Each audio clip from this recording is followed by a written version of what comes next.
আজি 8 জোপা ঔষধি গছৰ লগত আপোনালোকক চিনাকি কৰি দিম।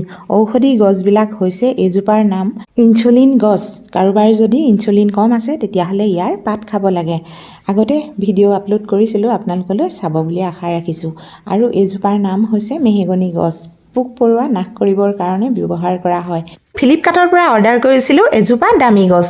আজিকালি আকৌ সকলোবোৰ বস্তু অৰ্ডাৰ কৰিব পাৰি নহয়, ফ্লিপকাৰ্ট, এমাজন সকলোতে উপলব্ধ। সেইকাৰণে ভাবিলোঁ এজোপা দামী গছ আনো বুলি। কিন্তু পুলিহে আনিছোঁ। এই গছজোপাৰ বিষয়ে অনলাইনত চাৰ্চ কৰিলে আপোনালোকে সকলোবোৰ জানিব। নামটো হৈছে স্বামী গছ।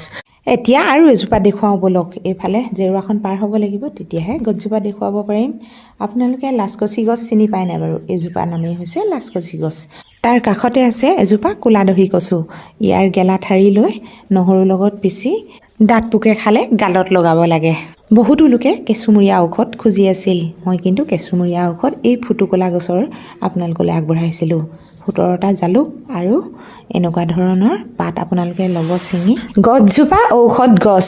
আগতে আমি সৰু হৈ থাকোঁতে এনেকৈ চোবাই চোবাই খাইছিলোঁ। গছজোপা অলপ ভালকৈ মন কৰক। আপোনালোকৰ যদি কেঁচুমূৰীয়া হৈছে বন্ধুসকল, এই গছৰ পাত ল'ব আৰু জালুক 17টা ল'ব। 3 দিন 3 পালি খুন্দি আপোনালোকে খালী পেটত খাব। তেতিয়া খুব সোনকালে কেঁচুমূৰীয়া বেমাৰ ভাল হয়। গছজোপা আকৌ দেখুৱাইছোঁ।